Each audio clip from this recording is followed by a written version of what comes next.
Subscribe to the channel. Do it now.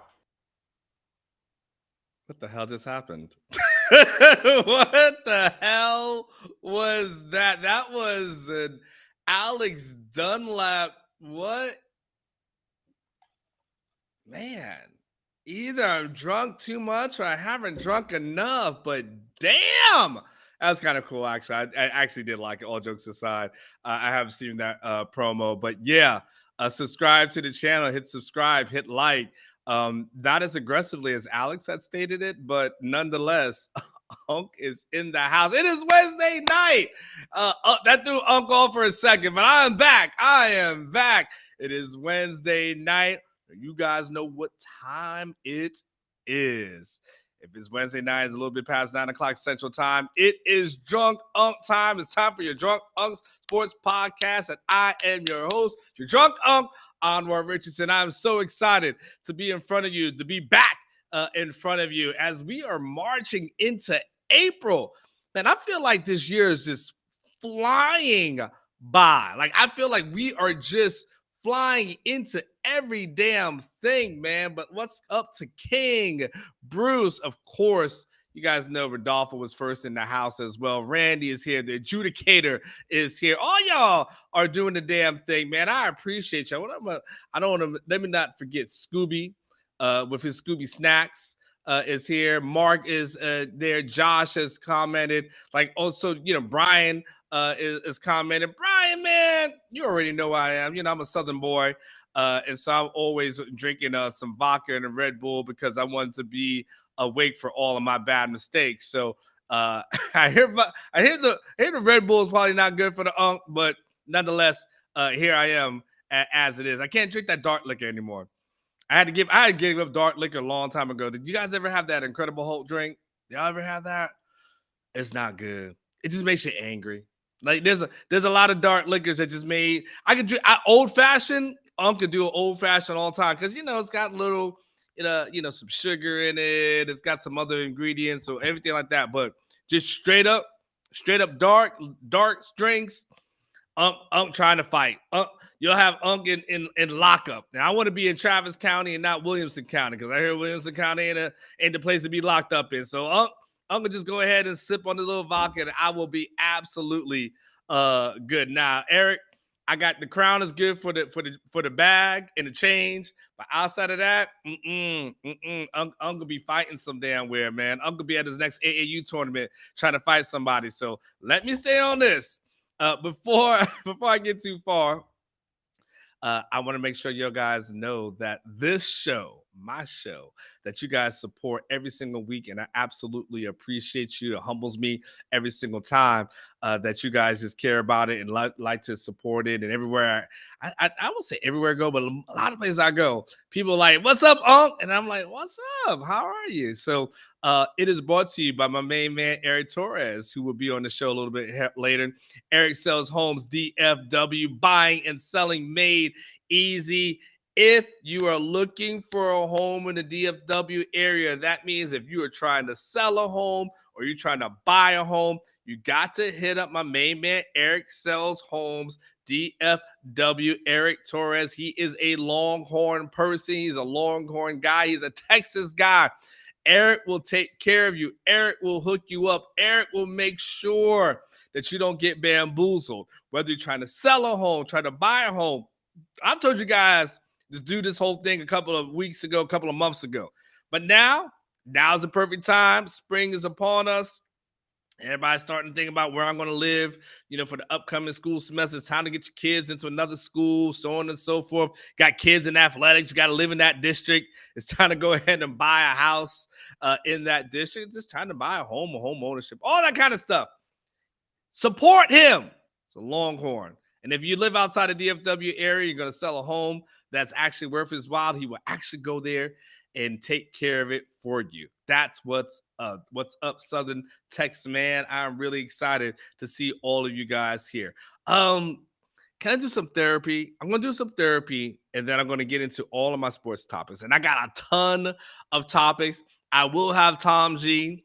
I will have El Presidente on the show. It's been a while since I've had them on. I hadn't put them on in a little bit, only because I haven't want to put them at a little bit of a disadvantage because there's been a lot of spring ball, a lot of spring practices that are going on, and of course we had the men's basketball that was going on at the time. So I felt like it was going to be putting them at a disadvantage for them to comment on things that maybe they weren't at, or they were they were getting in real time the same way you guys were. So I just didn't want to mess them up.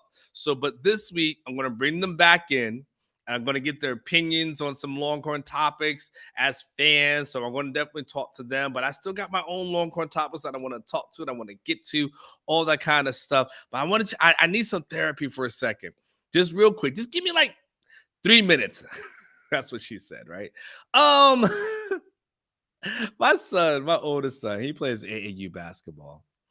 And, we've been in this thing for over a year now. And I have just learned that AAU basketball, for all its pros, is nothing but drama. Do any of you guys have kids who play AAU sports and know what I'm talking about when I say to you, it's nothing but drama. It's nothing but uh everyone complaining about playing time. It's nothing but everyone complaining about the team or how the team works or doesn't work. It's nothing but everyone complaining about the coaches. It's nothing but everyone complaining about the referees. It's nothing but everyone complaining about the organizations. All people in AAU do is bitch. They just bitch about everything. And I am so, I want to support my kid, but I am so freaking over AAU and all that it entails. We were in Houston this past weekend for a tournament, and I put that in air quotes because the tournament ended up being some bootleg thing at somebody's like training facility, and the training facility was great, but it was supposed to be at a gym, and then some people were a part of the organizers had a split, and then at the last minute, some people went over here, we went over here, we went to Houston, y'all, and I thought, oh my God, we're gonna go to Houston, it is gonna be great. No, it wasn't. We played one team on Saturday, same team on Sunday.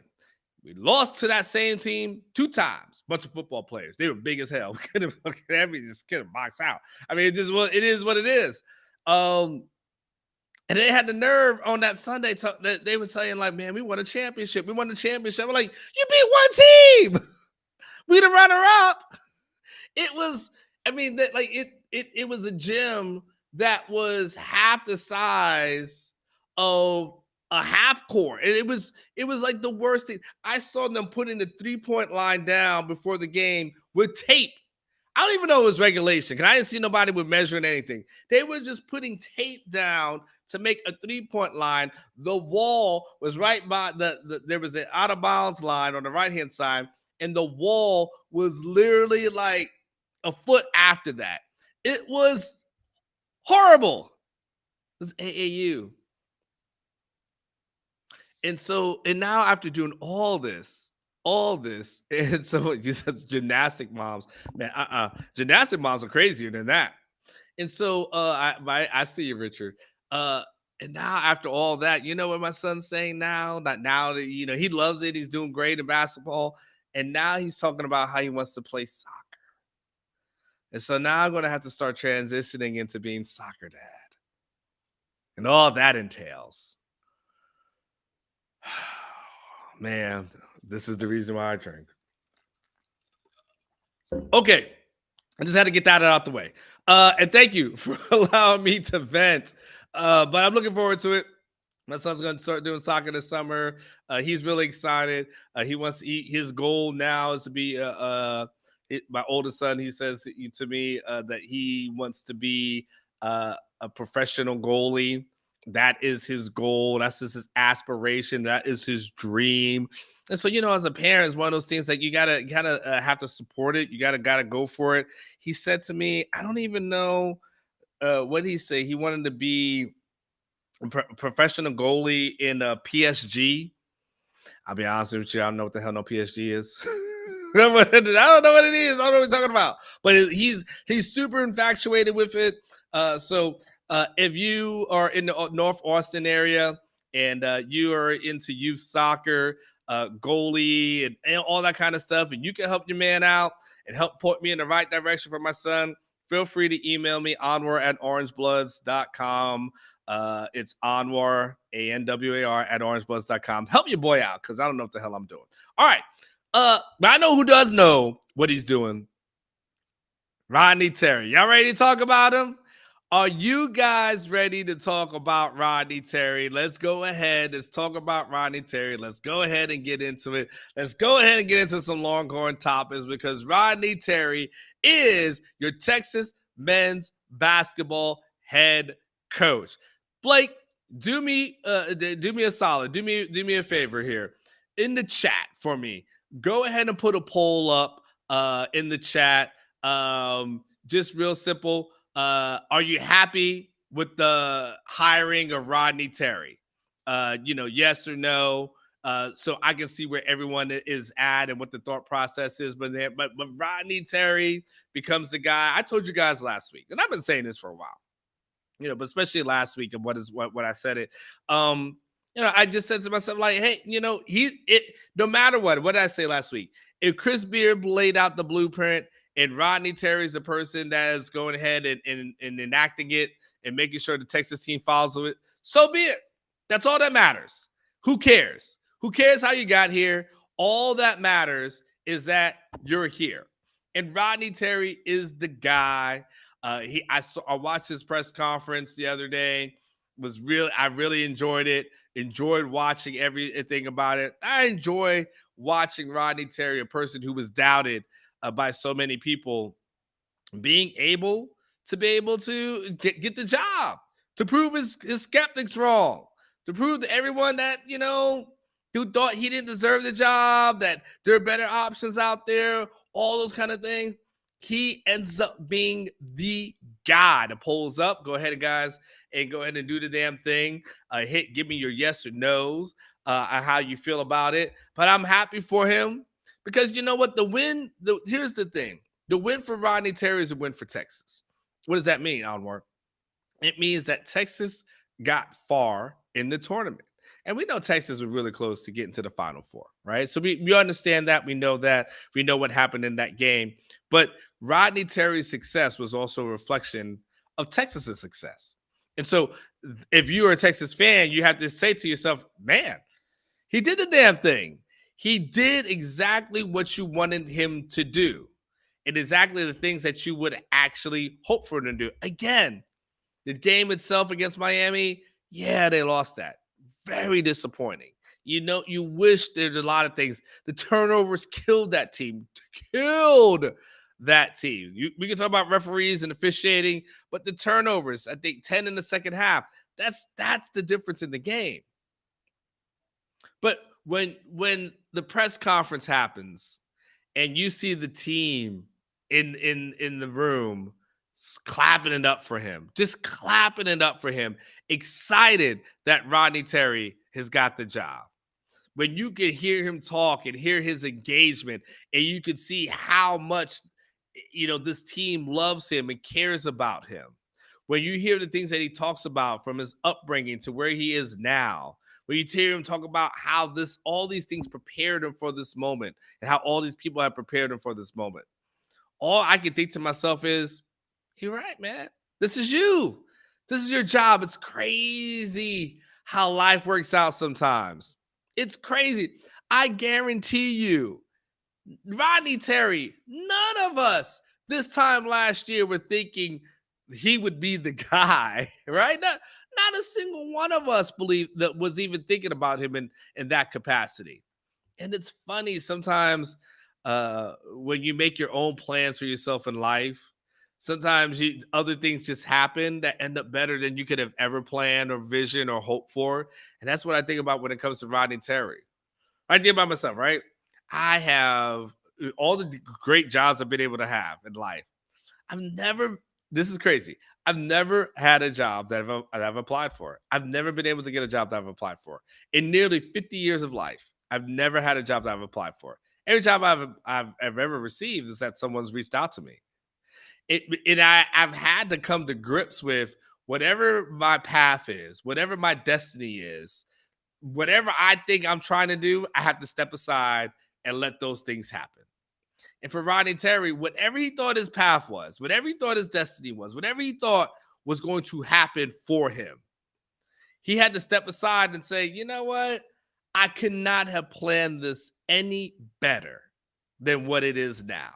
He gets the 5-year deal, he gets the money, and he gets the opportunity to lead at the University of Texas. He's got some 5 stars that are going to be here. That they will come here now because Rodney Terry is here, and that's going to be great for them. It's going to be great for the program, and you wish the man nothing but success. He's got the support of university. He's got, not only Chris Del Conte. Chris Del Conte is so funny sometimes. Chris said, you know what? I knew he was the man after the Rice game. I just had to wait. Really, Chris? Hey, after Rice, you knew he was the man for the job? Okay, Chris. Hey, it's a good story, Chris. I believe you. But it doesn't matter because at the end of the day, he has a job. It is his job. And now if you're a Texas fan, you just got to hope that, he builds on this success. He continues the success and then, continues to recruit well. And no matter what happened, I think that's the other thing too. And last thing I want to say about Rodney, because I got a lot of things that I want to talk about. Last thing I want to say about Rodney is that people always bring up the past. And always say, well, what did he do at the other places that he coached at? And what did he do here and this and that? And you know what? At some point, you just got to allow people to grow, evolve, and get better. And if you always throw up the past, and you just always throw up the things that they didn't do well, then you don't acknowledge that maybe they could have grown and maybe that they could have improved. And look, all of us, even at our age, you're in your 30s, your 40s, your 50s, your 60s, your 70s, you still have time to grow, improve, and get better. And imagine if someone just reminded you of all your past failures. And then to talk about, man, but what did you learn from your past failures? That's the big thing. Not that you failed, not that you weren't successful. What did you learn from that? A big thing for me, a big thing for when I'm out here in this dating world, I'm out here in these dating streets, and boy, they'd be wearing me out. But when someone talks about their past relationships, you go out on a date with someone, they start talking about their past relationships. I don't want to hear what the other person did, and I don't want to hear about how your relationship failed. What I want to hear is, what did you learn from it? And if you can't tell me what you learned from it, I understand that you're destined to repeat it. And we can tell when it comes to Rodney Terry that he's learned a lot from the past. He's been able to grow from that and be better from it. So I don't want to necessarily hear about all the things that he did wrong or how things didn't work out, in those situations. Whatever happened there may not have been the perfect fit. Again, another dating analogy. I don't think they're bad people. I just think they're bad relationships. There's bad connections. I don't think they're bad people. If you ready? I'm going to go here. Crackheads got to date crackheads. It just is what it is. Crackhead can't date somebody who's sober. But 2 crackheads, they can go on a crackhead spree. They can go out and do whatever the hell that they want to do, and they're going to be all right. They're just going to be itchy. They're going to go and steal TVs together, and they'll be a great combination for it to get each other. Christians can't date an atheist. Christian can date a Christian. Atheist can date an atheist. You've got to find the best connections for yourself. And it might just be, as I transition from crackheads and religion and go into Rodney Terry, it just might be that this is the perfect situation for him. So good luck to Rodney Terry, and good luck to the Texas Longhorns men's basketball team in the future. And speaking of Rodney Terry, now that he's official, I have a memo to every person who is on this Longhorn staff. Every single one. And I'm talking about the men's basketball staff, specifically like the Ocean. If you get a call from Chris Beard, and he's asking you, hey, man, you want to come out to Ole Miss? Send him a voicemail. I'm just telling you, send him to voicemail. If you are on this staff, I listen to your unk. If you don't listen to anybody else, send him the voicemail. Why, unk? Why I gotta send Chris Beard? He his success is this and this and that, blah, blah, blah. Here's the thing. You nearly lost your job. You nearly lost your job with Chris Beard. Why do I say that? Because if this team doesn't advance as far as it did, you're fired. Because you get bounced in the tournament. You get bounced in the tournament. Guess what happens to you? They get a new coach. New coach does an overhaul. You are absolutely done. Done. So guess what? Chris Beard calls you. Hey man, I want you to come out here. You don't tell Chris, man, I'm good here in Austin. Because if Rodney Terry wants you here, you stay here. I'm just telling you that. It's free advice. Won't cost you nothing. Make sure Chris Beard, cool. Good luck to you out there in Ole Miss. But if you're on the staff, stay your ass here in Austin and don't get crazy. That's all I'm gonna say. I got a couple other things. I'm gonna bring my homeboys in. I got a couple other things I want to make sure I get to real quick. I was doing a little bit of research, checking out some stuff. I was looking at. I was kind of curious and want to go to some things. Casey Thompson. I know, blast from the past, and not that far away. But Casey Thompson, come to find out that he had. Did you know that Casey Thompson had shoulder surgery in the offseason, and he's recovering right now? He went out today, I believe, or was yesterday, and started throwing over there at Nebraska. He's out there with Matt Rule. And everyone keeps saying that, if all goes well, Casey Thompson is going to be the number one guy out there. And all I kept thinking about was Casey Thompson, who was my dude, who I stood on the table for. And I still feel good about being able to stand on the table for him because he led the Big 12 in touchdown passes thrown that year. Casey has a trouble staying healthy. And so while I wish him a lot of success while he's out there at Nebraska, I worry about Casey's ability to stay healthy. Now, there's a lot of good things about him. People are out there on the team. I've read an Athletic article about him. One of the backup quarterbacks defined him as a natural-born leader. They said for a guy that's hurt right now and can't really do much, he's here every single night watching film. By the way, come to find out, Casey Thompson's 24 years old. My goodness. Goodness, Casey. You might have got a military eligibility at this point. Shoot, you won't be able to join the military if you keep it up here. My gosh. The author said he's earned his Master of Applied Science degree in December and appears set to work this year like he's vying for a doctorate in the new Nebraska offensive system. That's pretty clever wordplay. So anyway, I was the whole Casey Thompson thing because I always think about what would have happened if he stayed. And the thing is, his lack of health. I don't know what would have happened. Then I looked up Hudson Card because these two are always intertwined with me. And looked up Hudson Card, and he was out there at Purdue working out. Everyone assumes he's going to be the number one guy. He seems to be living his best life out there. So good luck to you, Hudson Card, as he was actually doing really good interviews. Like Hudson Card was not a good interview here, but he actually was open up, expanding on things. And so if you guys have a chance, go check it out. But good luck to Hudson Card as well. And one last thing, and then I'm going to get to my guys. Zach Evans had his pro day at Ole Miss today. It's funny when I think about the Chris Beard, Rodney Terry situation, it makes me think of Zach Evans. And I've said this story before, but for some of you guys who aren't on Orangebloods, I will say this story here and make sure that I think it's really worth reiterating. And there's a lot of people may have forgotten this story. And this might be the first time for some of you. Several years ago, when Zach Evans was about to be a senior in high school, I talked to one of my good sources here at Texas. And I asked him about Zach Evans and where he ranked. And that person told me that as relates to the University of Texas, that Zach Evans was priority number one, priority number two, priority number three, priority number four, priority number five, priority number six, and priority number seven.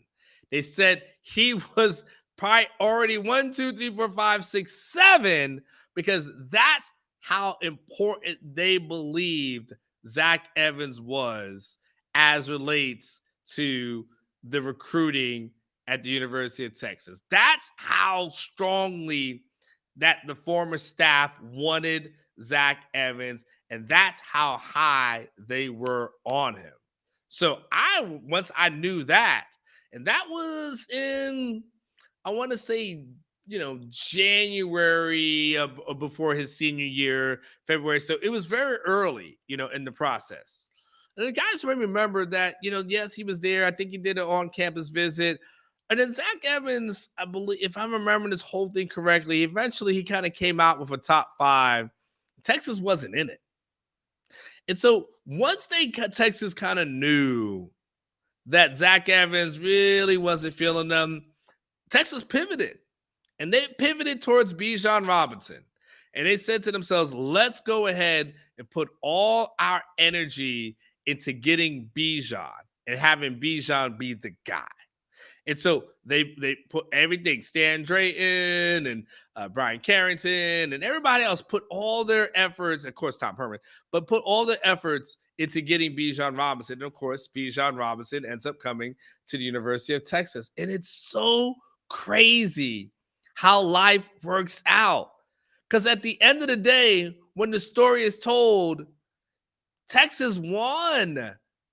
Because if they had got the guy that they thought was priority 1 through 7, who knows what would have happened?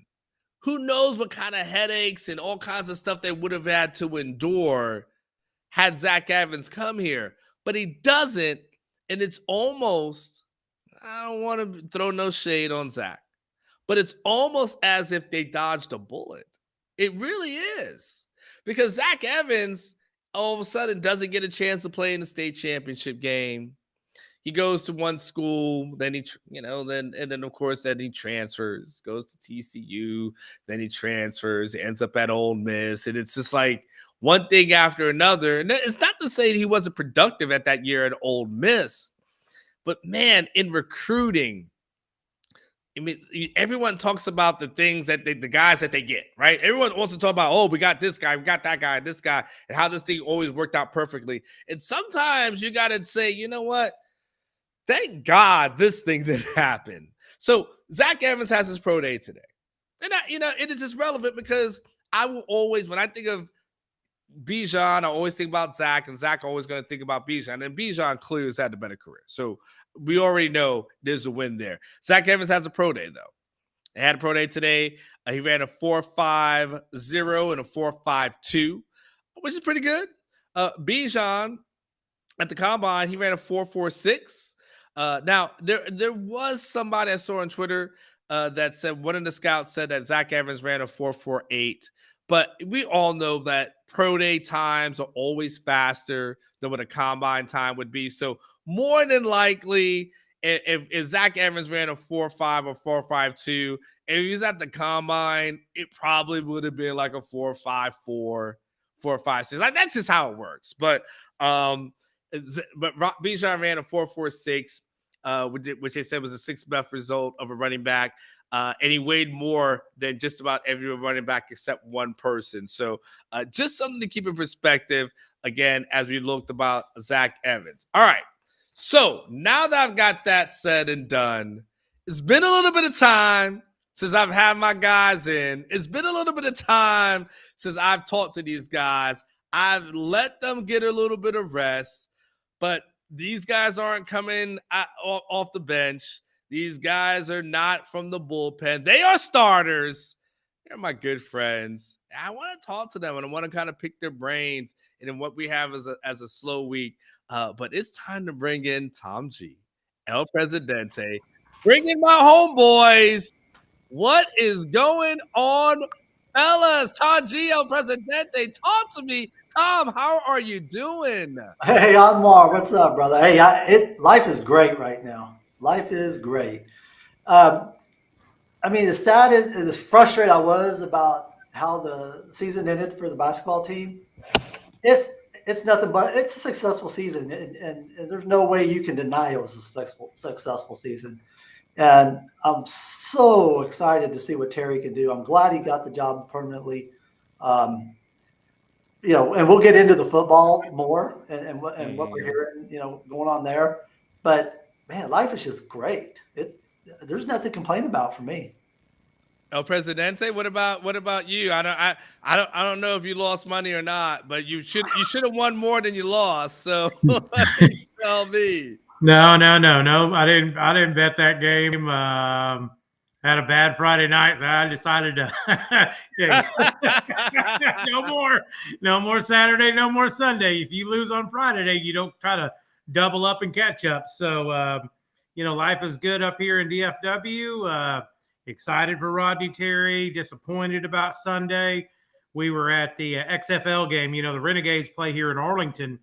So we were at the XFL game, and then we left about right at halftime and ran over to Texas Live and watched the rest of the Texas game. And it just, what a crap feeling, because you could, as a Longhorn fan, you could just that last 8 minutes. We have all been through it, and I kept on thinking to myself, "Oh hell, not Mhm. again! Is this really gonna happen?"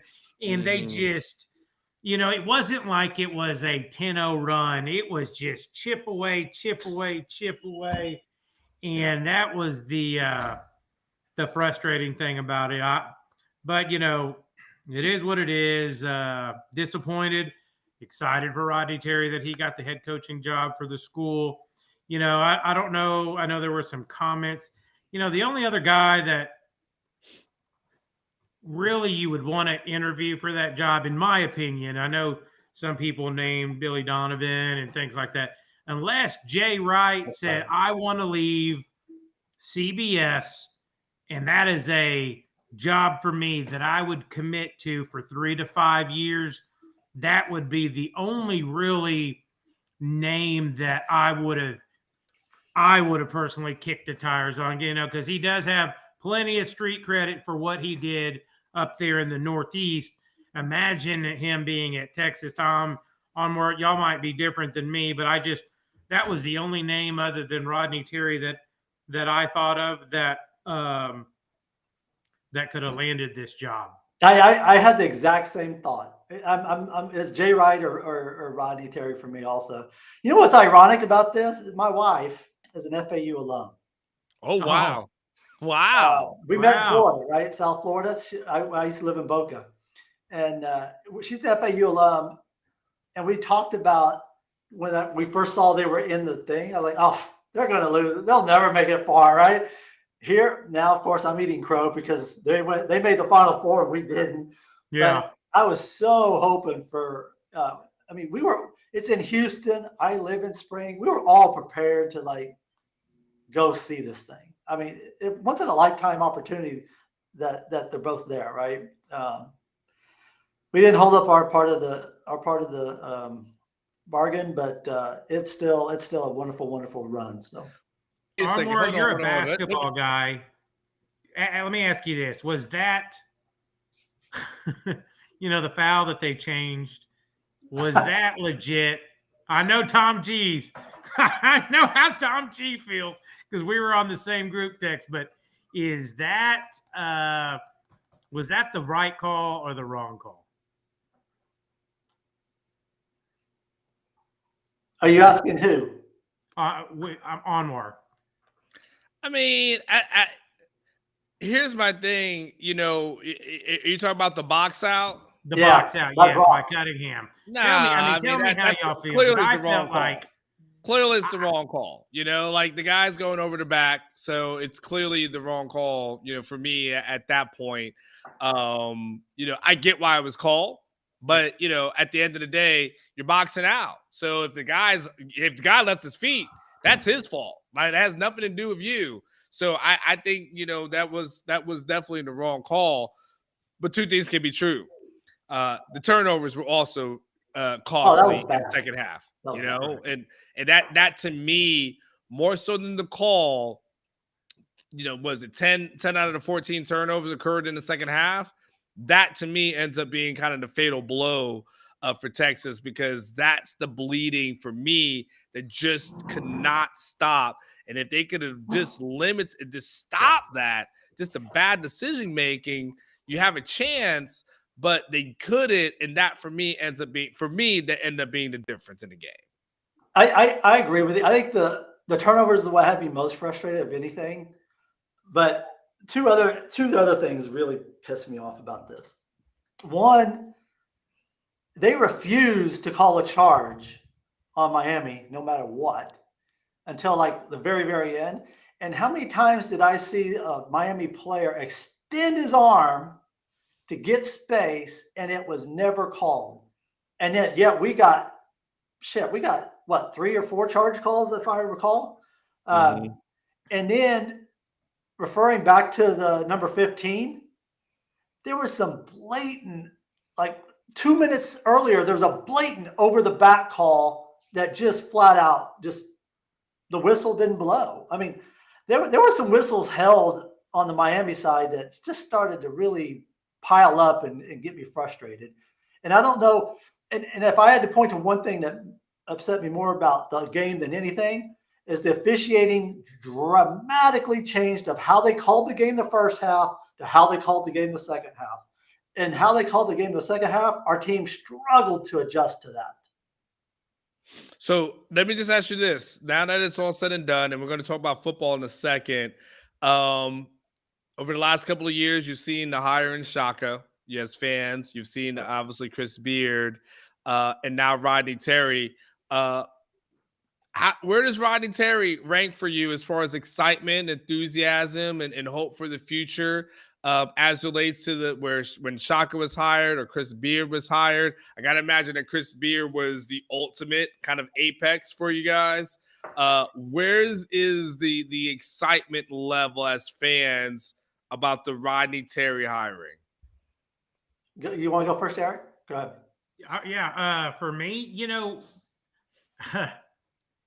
would you consider Shaka Smart a brand name?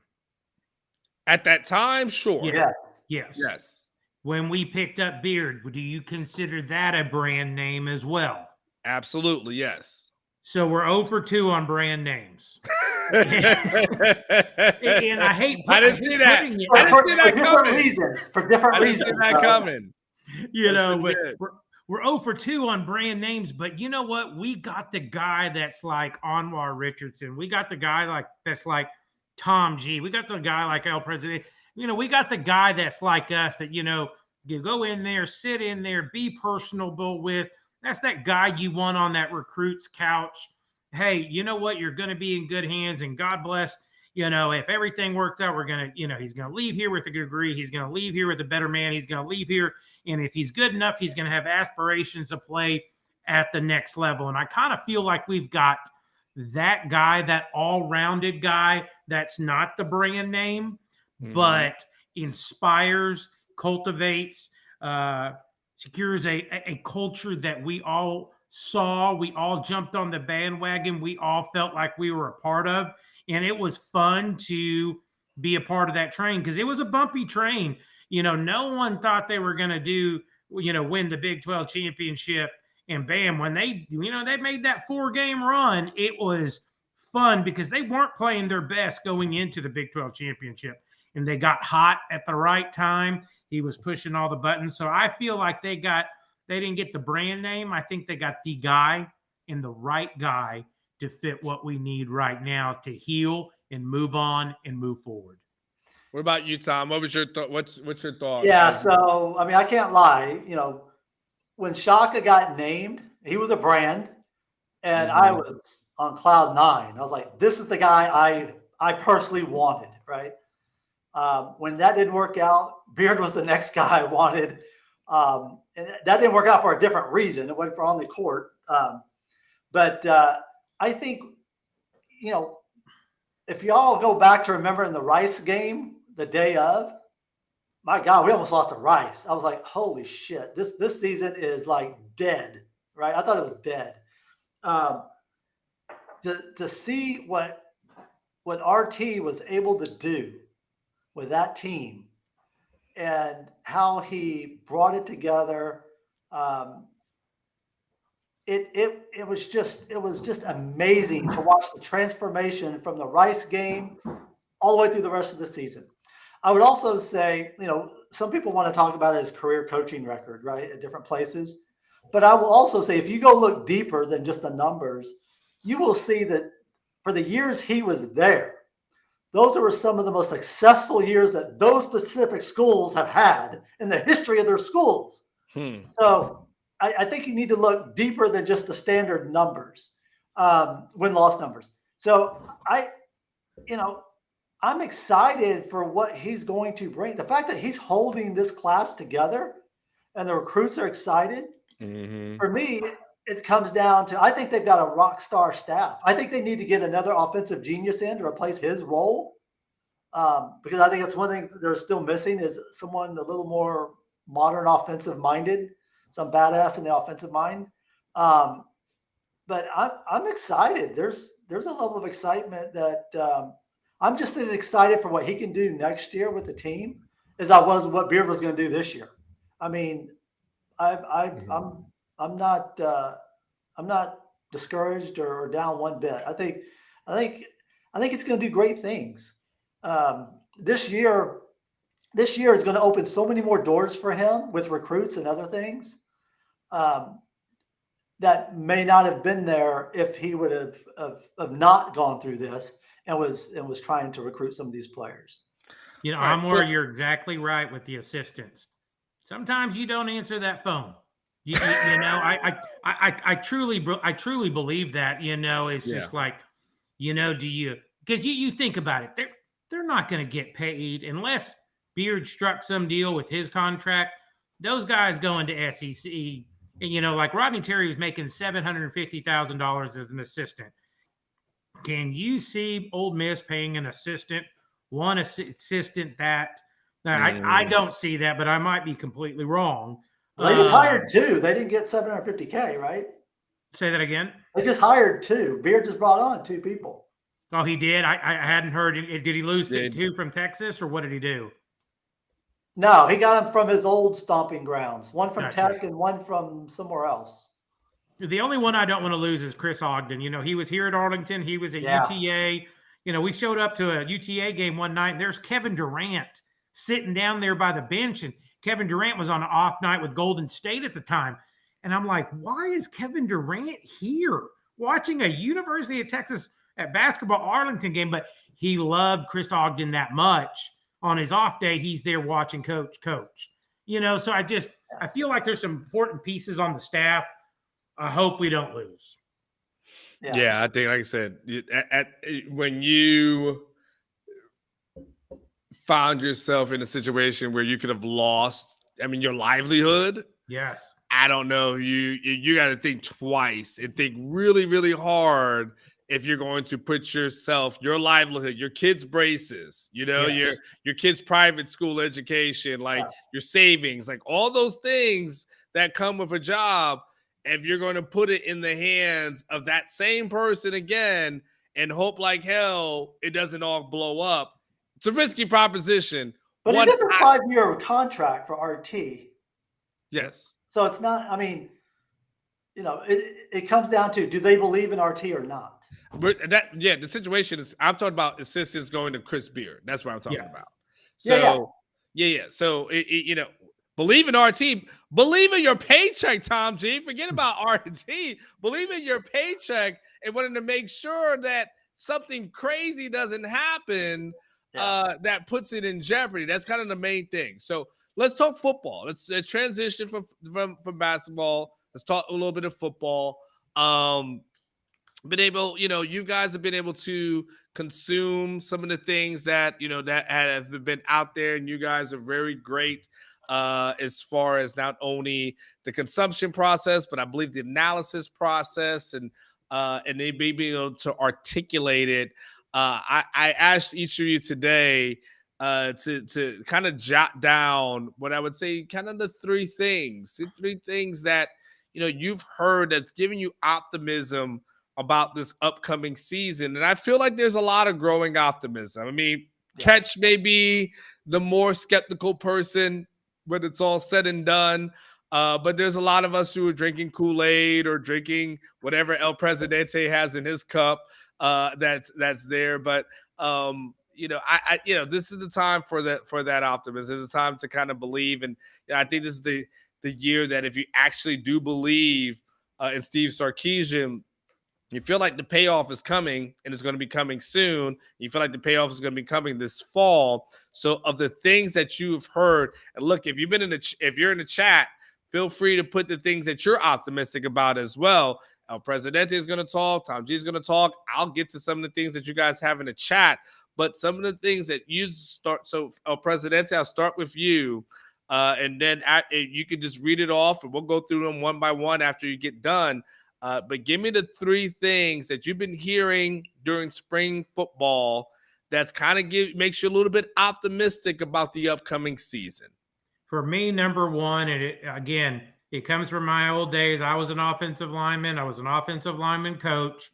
And for me, it starts up front with big boy football. For years, the University of Texas has been struggling with consistent play up front with their offensive linemen. When Junior Angelau went out last year, I was like, oh my God, this might be a nightmare up front, because it's not the ideal situation where you want to start true freshmen unless you have that freak monster out there at left tackle named Mr. Banks, and those type of players coming straight out of high school, and he wasn't here for spring training, do not grow on trees, and for me, this time last year, Amar, where you're covering spring, we could only run one huddle on offense. We couldn't run true. I mean, the University of Texas couldn't run a first team, could only run a first team, and couldn't run a second team or a third team. Then we had to modify the spring game, and you couldn't have a true spring game. And it just blows my mind that we were in that much. Yeah, we were in that much trouble on the offensive line. And now you look at it, for Texas to go 12-0. And here's my first point, and I'll let Tom G jump on his first point. For me, in that first point, you've got to have 7 bodies that are ready to play. Hudson is recovering. The big Cam Williams, from all reports, is cross-training between guard and tackle. You're hoping DJ Campbell and the light finally turns on. I think another major point, no matter how this gets worked out, we need Corman Welch is not going to be the backup center. You need to kind of establish who the backup center is. But for Texas to go 12-0, which is my prediction, I am staying with it. We have to have 7 offensive linemen. And right now, Banks, Connors, Majors, Campbell, Jones, Hudson, Williams.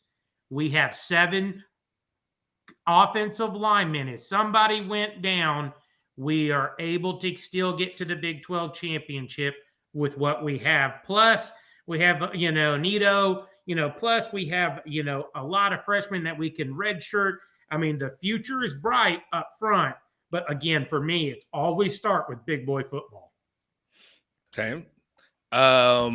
Give me, so we got your number one for you is the 7 bodies that are ready to play. And El Presidente, I will have to, co-sign with you on that one. You brought up such a good point that I have to admit, I almost forgot. I'll be honest with you. Now that you said that, I got to do an interview with Sark on Zoom tomorrow at 10 o'clock. I'm going to ask that question because it's a good one. Like I can't believe that you're right. Like they literally couldn't do a traditional spring game because of where they were from an offensive line perspective. And so, yes, and now it's just more about which one of these good offensive linemen can fit in, because they've got too many. And it's almost like what a difference a year makes, this time last year, horrific. This year, you're like, I don't know, and and it's so fascinating, and it challenges, the recruiting rankings, because of DJ Campbell, who's a 5-star, who had all the hype and is supposed to be that guy. To your point, Kelvin Banks ends up coming in, and he's pretty much a day one starter when he gets there at left tackle. And now Cam Williams ends up being the person that's pushing really, really hard. Like everyone I'm speaking to, El Presidente, it's like, do not sleep on Cam Williams. He's got a chance to slip in here. But to your point, when Cole Hudson comes back, you've got your 7 right there. It's just a matter of who are the guys, and then you just got to need the other guys to develop. Tom G, I see you want to jump in, so go ahead and do it. Yeah. So I'm going to go a little bit differently. I'm going to go with the most important position on the football team. Okay. And that's quarterback. So my number 1 is really all about Quinn Ewers, and it's about Quinn being completely committed to the process and proving he is QB1 without a debate. He's putting in the work. That includes the spring break, right? Last year, we all know what he did last spring break. It all got written about. This year, he's sitting there. He is working out, and he is putting in the work. So super, super excited to hear what's going on there. Then we talk about, what are we hearing from the practice reports? We're hearing nothing but positive. We either hear not much or positive. I think we've heard he might have thrown 1 or 2 interceptions the entire spring, where last year in one 30-minute spring practice, he might have thrown 3. So it just shows you the maturity and how he's evolving in the position, that I'm feeling that without a doubt, he will be Big 12 QB1. He is going to lead this team to where it needs to go. And I think that's probably, for me, that is by far the biggest number 1 development of spring for me. As relates to Quinn, I'll just, add in and kind of co-sign with you, Tom G. Nothing but positives that I've heard, about Quinn, what he's been doing. There was question marks, because in some of it was because he was in quarterback battle with Hudson. But there was always question marks about, where Quinn was, work ethic, like all these other things. And it's like, I don't hear any of that in this offseason. Like, I've heard nothing to that effect. I've heard, and it's almost, I said this on one of the shows earlier this week, is sometimes I don't hear much about Quinn, which it's almost like reminds you of the offensive line, where you don't hear much about someone, which means like all they're doing is just doing the right things. Because a lot of times, you hear about the negatives, you don't hear about the positives. That's the thing that I hear about. It's like Quinn is just flowing. He's being a leader. He's taking spring break, and he's like, all right, this is what I'm going to do. Like, I'm just going to work out with my, with my quarterback trainer. Like, he's taking guys after practice. Like, nothing but positives about Quinn. So you're right. I like that number 1 for you, because you're 100% correct. That's the reason to be optimistic, because if Quinn Ewers is right, and if Quinn Ewers makes that step, we're talking about Texas competing for a championship and getting so far and so on and so forth. If Quinn has got it figured out, we're talking about that for the football team as well. So I just want to put that out there. El Presidente, let's get to your number 2. What do you got? Number 2, I'm super excited about the wide receiver room. The new coach, the new vision. We have a professional football coach in there. How can you even question your position coach when he just came back and coached 2 of the most successful wide receivers this past season, that which one of them just got paid stupid amount of money by the Carolina Panthers and DJ Chalk? You know what I'm saying? How do you even question that? the addition to AD Mitchell, Worthy having a good spring, Whittington's back. I mean, you think about I just named those 3 names. And then you have backups as Cook, Isaiah Nayor, and DeAndre Moore. Tell me, has that room on water since you've been here looked better on paper than what it is right now? Plus, you have Brendan Thompson running track. Plus, you have Ryan Nimblett that hasn't even stepped on campus yet. I mean, you want to talk about explosive playmakers, again, on paper and the reports that we're hearing. And we're also hearing Worthy is dialed in right now.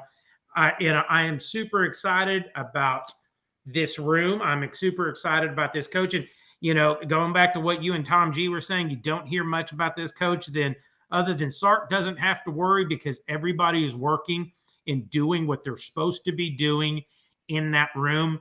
And you got a sense during the season and some confrontations on the sideline, that room where inmates were running the asylum.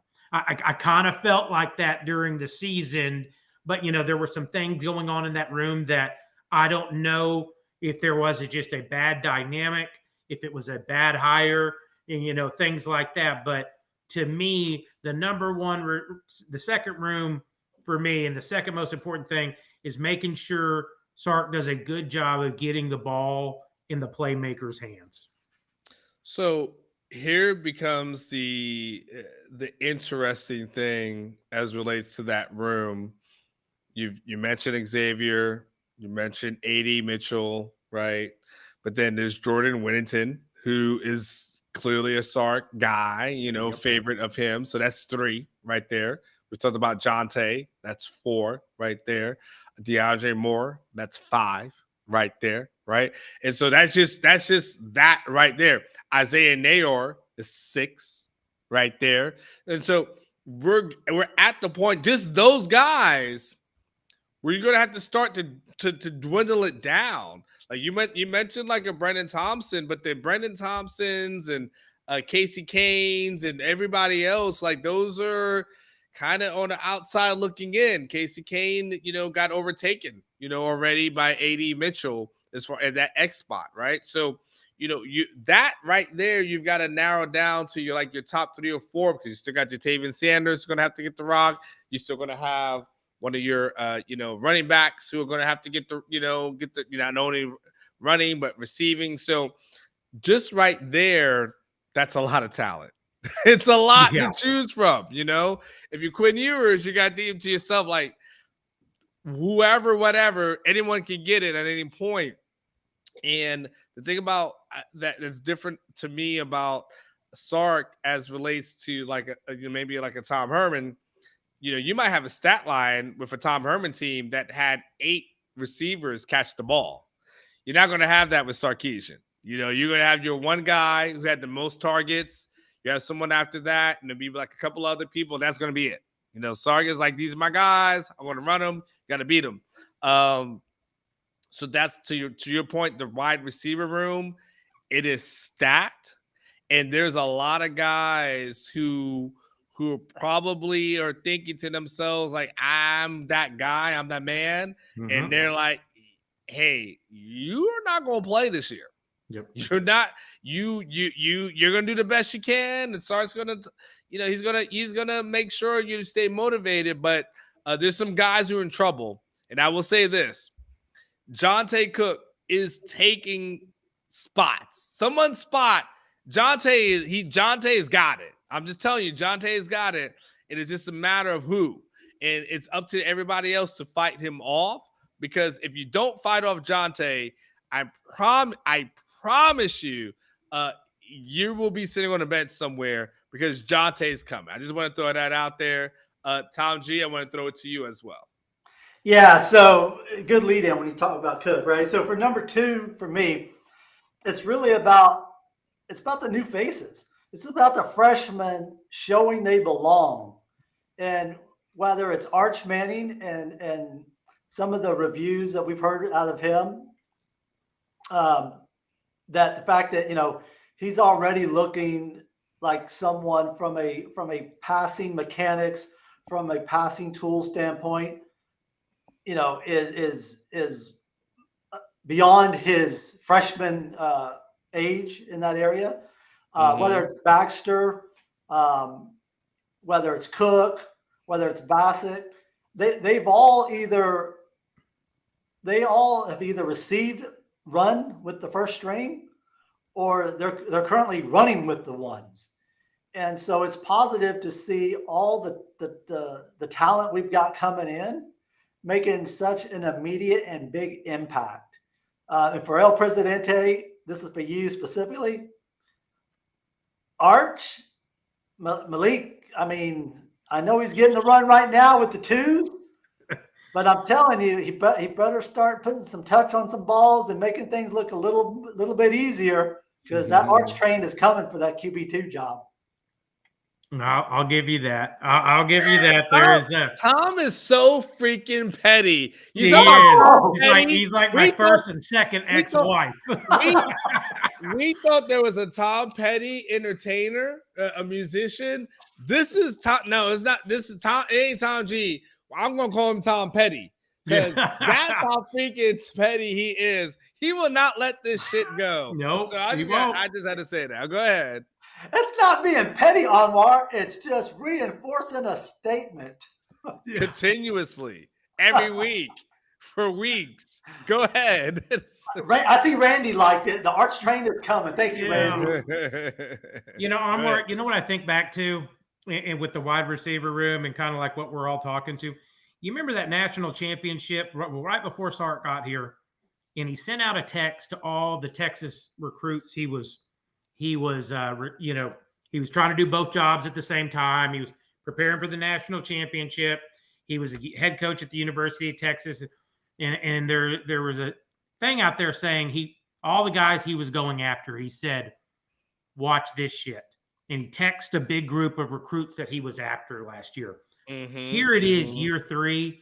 And I think we're to that stage now where, I remember that national championship game vividly, because the wide receivers were on the bench doing paper, scissors, rock, saying, who's about to catch the next touchdown pass? And I feel like we are so close to getting there with this offense that kind of leads me into number 3 when you're ready. But I just feel like we're ready right now. Yeah, for me, it's the guy that's going to lead the train, the prodigy from Southlake, Texas. Quinn Ewers, I'll follow up with both of y'all, what y'all said. Haven't heard anything. Cut that hair, shave that beard down a little bit. It's time to start looking like a day 1 draft pick. It's time to start acting like a day 1 draft pick. It's time to start putting in the work like a day 1 draft pick. And everything that you hear, everything that you read, there was something on Twitter saying the best quarterback room in the Big 12, and someone predicted Oklahoma. There is no damn way that's the best quarterback room in the Big 12. And I think On 3 had that. And I was like, absolutely, positively, no way. And I know they're giving this kid from Denton a lot of hype that's coming in there. But, there's a hype train that just came in here from New Orleans for 3. But for Texas to go 12-0, again, I always say it starts up front. You got to have plenty of weapons, but the man that's handing off the ball, the man that's delivering the ball, the man that just needs to be the bus driver. You don't got to do anything special with what we have. Just be a bus driver. Get us to 12-0. Get us to Arlington, Texas. Get us to Friday night where El Presidente is buying the whole bar drinks like we were all hoping for and all planning for last year. And, and we're all celebrating the night before that 11 a.m. last Big 12 championship game that Texas takes care of all final business in the Big 12. Woo. Love that. Hey, if we El Presidente, I'm still working on the get together on April the 14th before the spring game. You buying drinks that night? You buying drinks that night, or you just coming? I just want to know. I'm coming. We're gonna figure it out. Let's see how we feel. He ain't buying drinks that night. Okay, guys, I want to remind you for the self-employed, Taxes are due on August 18th. Oh, Got a someone little filed for large tax bill extension. this year. Someone filed an so- extension.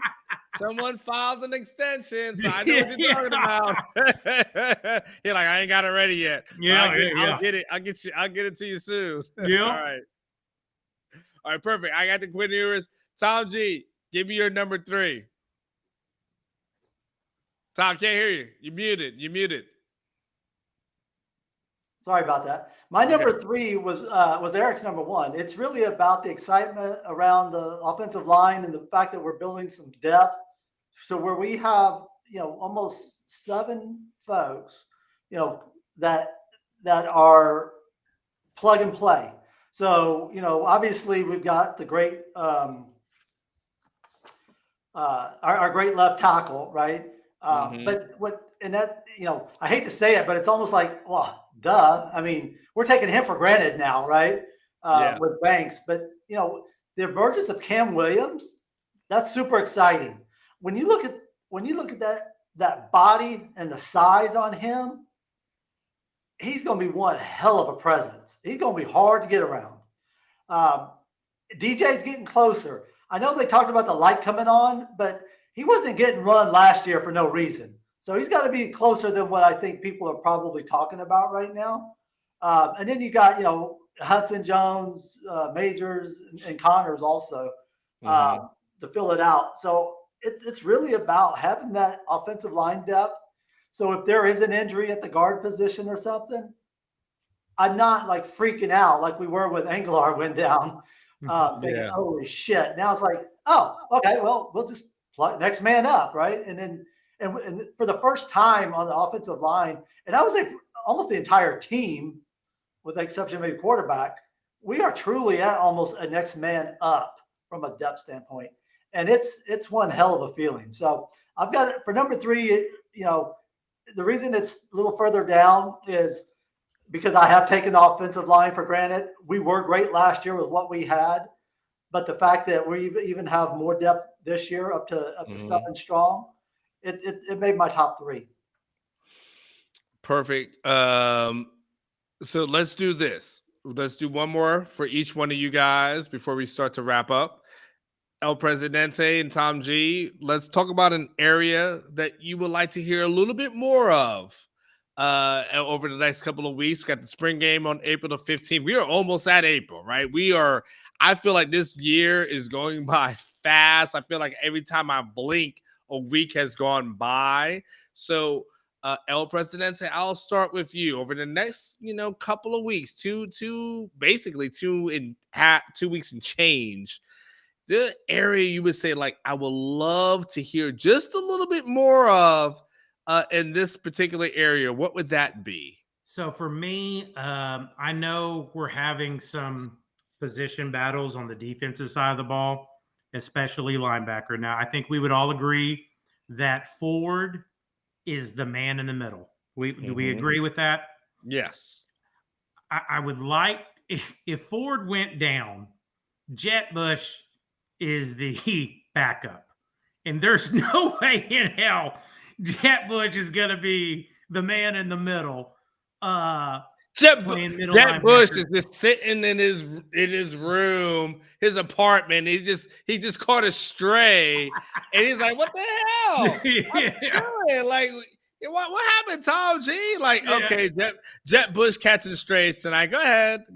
I would like to hear our 5-star from the Sons of Ryan, Mr. Hill, catching a little work at the inside linebacker position, because once Ford leaves after this year, he's going to be the guy inside. Would y'all agree with that? He's going to be the middle linebacker. Yes. So for me, I would like to see I would like to hear, I heard his head is swimming. They're kind of moving him around. He comes in on some short packages, on some heavy sets and things like that to have a more physical presence. But I'd like to hear he's running middle linebacker a little bit more, because I kind of feel like this with the reports that I've heard about him so far, and his head is swimming, which is fine. He just got there on campus. He's got time to get this figured out. It kind of reminds me of when Sanders, the tight end, got there on campus predominantly used his freshman year on special teams. Predominantly, didn't get in very much compared to the other ones. I kind of like to see, the same development. Unless he's ready, don't stick him out there. Don't expose him. I think we've got some. He's got some growing pains that he's going through right now, but let's keep it on track. I think at the end of the day, in a year, he's going to be the middle linebacker anyway. I know they're trying to play him at some will linebacker, and I know you have Benda there. I know you have Blackwell there and things like that. But for me, let's figure out what the plan is to develop Mr. Hill. And again, if he's the 5-star, if he's everything he's built up for, you put him in the middle and let him learn middle linebacker from day one. And, he'll get his reps in there. He's going to play special teams all this year, but let's start preparing him for the future. And that is taking over Mr. Ford's spot. Tom G, what's your thought process when you say, like, okay, for the next couple of weeks between now and April the 15th, we'll love to hear a little bit more about this. Yeah. So I've got a 3-part to my answer. Okay. I love it. And it starts with the edge and Ethan Burke. I'm glad edge to me is one of those positions that we've got to get more production. I mean, Ovi was okay, but Ovi he didn't excite me. And the stats showed it, right? Yeah. Hearing that Ethan Burke is now getting some run with the ones, my expectation that he's not going to relinquish that now. So I want to hear that he is continuing to make progress every single day to the point where he's got that position on lockdown. That's part one. The second part is I was right in line with El Presidente. I want to hear more about Hill making the strides necessary. Let's get a little bit of run with the ones. Right now, it just sounds like his head's swimming and he's still trying to figure it out. But when he does play, you also hear the flashes of athleticism where he, makes a pick here or has some PUs that shows the ability's there. He just the game's got to slow down a little bit for him, right? And then the last thing, and I'll probably catch hell for this, but I would like to hear some consecutive practice reports where X is catching everything and not dropping balls. Oh, wow. Okay. All right. Well, you said the best for last right there, Tom G. Well, I mean, the last practice report is like, oh, he dropped 3 balls. Like, God dang, still, Yeah. So. Yeah. The tough part is when Sark tried to say it was a hand injury, and so not anymore. I that's why I said it's a tough part, Tom G. So I totally get what you're saying, even though I didn't expect you to say it. So absolutely, like all you guys have that. It's all valid. It's what's fascinating about tonight. You, El Presidente, and Tom G were probably more aligned tonight than you guys have ever been. Here's the fascinating thing. It started with Tom G talking about FAU and his wife. And I thought about El Presidente and TCU and his wife. And I'm just like, wait a second. So the wives who comes from these smaller schools somehow find a way of being like national title games. Like what there was like a common bond there that I didn't see coming because El Presidente was on the TCU bandwagon. And now Tom G, he's in the Final Four. Like you guys both did this, didn't see none of this coming. And then you guys agreed on Quinn Ewers. You guys agreed on the offensive line. And then, there's only couple little things. But El Presidente, you talked about the wide receiver room. But then Tom G, you talked about the freshmen, which included the wide receivers. Like, it's a weird thing that you guys were both so in line. Like, this has never happened before. So I just want to put that out. And then Brian Stobie, he's going to put something in the super chat. He goes, nice job tonight, gents. Never a disappointing show, Unk. Appreciate you. question for our guest host: in some hypothetical world where you two ended up with a show, what would be the angle / just be? If you guys had your own show, essentially, Brian is asking, what's the angle? What would the gist be of the show? El Presidente and his white friend. That'd probably be the name of it. And Oh, shit. Okay, well, that show's getting canceled right now. So Hey, give me another name of a show. While today we were so close, I would hope we'd be more Felix and Oscar. Yeah. Yeah. Let's leave race out of it. This is an all-encompassing show. Felix and Oscar was the odd couple. Come on. I wasn't talking about you. I was talking about El Presidente. I was trying to clean it up so I don't get emails tomorrow of some bullshit that El Presidente said. So I'm just trying to clean that up. Yeah. For us, it's two guys that love football. I saw Sark do that interview with those two guys that came, and just two regular dudes traveling the country. We're two Longhorn guys. We're two passionate guys that love Texas sports, that love to talk with you about it. And for us, it's a different perspective. Anwar, you've been doing this for years. Beat writer in the NFL. You come to Austin. You've been following the Horns. For us, it's just fans that read the content that Orangebloods put out. We kind of digest it, come up with our own opinions, and read some things, and that we pray that these guys are going to perform on a Saturday, and we're hoping for a win, so everybody's in a good mood. So for me and Tom, we kind of follow the lead that what you and Catch and all you guys, provide the animals, provide the kingdom, all the nuggets, like going back to the Sunday pulpit, it's one of my favorite reads of the week. It kind of, you segue into the week of what we need to be thinking. You have nuggets that you haven't shared, guys like me and Tom, it's like Zeke, we're eating that stuff up. And so for us football guys, the past 4 weeks when we've started spring, this is nothing but great because, Rodney Terry's story is great. Men's basketball story is great, but that's end of the day, I don't care. I care about September, October, November, December. Yeah, that's the money time. That's the fun time. That's how we roll. Everybody cares about football and spring training. I know it's just little nuggets and things like that, but for me, it's getting the content, reading the content, digesting the content, and what do average fans like Tom and I think when we read it, hear it. War Room, another example of great content. That's my War Room and Sunday.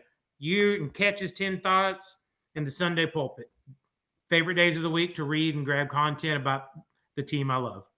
Yeah, I kind of echo what Eric said, right? I think for us, I'll say we're the fanatical fans, right? We live and breathe this stuff, and we're gonna come up with our own opinions.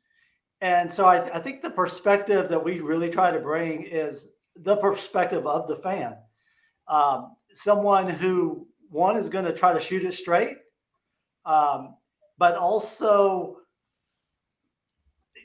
have a level of excitement and passion that you might not see, just in the standard beat writer coverage. Yes. Do what? I said yes. Right. You will also probably see a little more optimism than what you see. So we'll probably drink the Kool-Aid a little bit more, but I think that's okay, right? And so, to me, that's kind of what we bring. Try to bring some humor and fun. Even though Eric and we disagree, and I might be, what's the word Anwar used? Petty with him. Tom Petty. Yeah, I might be Tom Petty a little bit. It's all in good fun, and we really, really do enjoy each other's company. And so hopefully, you see that and can sense that, we've got a good partnership and charisma about our working relationship here. So let me wrap it up by saying this. Unk is no fool. And if you guys think I just have Tom G and El Presidente on because I got nothing else better than do, or I just am lazy and I don't want to have content, don't think that. Tom G and El Presidente will be on this channel. So I appreciate it, Brian. And I appreciate what you're saying. But this is all a setup for something else that's bigger in the future. That's all you need to know. And at some point this will happen. Tom G and El Presidente will have their own show. All I'm doing is giving these guys reps. I'm giving these guys reps, getting them comfortable for the thing that I want to eventually move them into. Is my dream, my vision, my passion. I believe that they're good enough to do it. I think that we need a fan perspective. Like, the one thing about journalism that I've hated and I haven't liked throughout my career is that most journalism and journalists have stayed thinking to themselves, like, we got to do cookie cutter things. And my thing has been, let's think beyond that. Let's go beyond the normal scope and think about a fan perspective, because we don't have enough of that. And they know how objective thinking is, but we are past quote unquote objective thinking. Like, those days of quote unquote objective thinking are dead. We have people who are on, and I want to go into politics, but we have politics and you have people who are on one side or another. And people watch their television programs based off of what they view. People aren't trying to look down the middle. People want fans. They want haters. They want all that kind of stuff. So Tom G, El Presidente, to me, this is like the future of what people want. And people like, when we get on Twitter and you look at what's his name? Kyle, what's his name? Umlog. How do I say his last name? Umlog? Oh yeah, the guy that bags A&M all the time. Yeah, the guy who bags A&M. Yes, right? He's got a huge following, right? Because he's a fan, right? Think of all the fans, that we follow, the Hannahs of the world and Rockies of the world. And we had Karen on this channel who's a fan. Like, I get it. I know where this is at. So just understand that Tom is here and El Presidente is here because they are what I believe the fans want. And all I'm trying to do is make sure they get enough reps. So when I'm going to take a step back and I'm going to hopefully say, guys, do your own thing. And I feel like they're going to excel because I feel like they speak for Longhorn Nation. And I think we need a little bit more of that. So to close the show, from a main man, Blake, who's doing everything behind the scenes, and I love everything that he does, from man Tom G, and everything that's behind him. And hopefully, I don't know if he's got a new car coming at any point, but he's probably doing his thing. But he's got a root for FAU, and I'm really surprised at the end of the day he's not going to the Final Four, because why not support your wife's alma mater? Seems a little weird, but it's okay, honey. And then, of course, from our main man, El Presidente, who, by the way, if you are looking for a home or trying to buy a home or sell a home in the DFW area, Eric Sells Homes DFW. He's the guy. It's the time. We're closing in on April. Like, you've got to go ahead and do this damn thing right now. He's the guy to help you navigate this so you do not get taken advantage of. Where you want to sell it, you want to buy it. He's the guy that's got it for you in the DFW area. That's a huge area. Huge. Got to hit. If you watch this whole damn video and you go and do anything with your home outside of Eric, I promise you, it won't pass inspection. Just on GP, it will not pass inspection. Do not pass go. Go to jail. It's been a long time since I played Monopoly. Hit my man Eric up for my whole freaking crew. So glad to have you guys back. Love you guys. And hey, until next week. Remember, I always say, live each day like it's your last, because one day it will be. talk to you guys soon. Take care. Peace.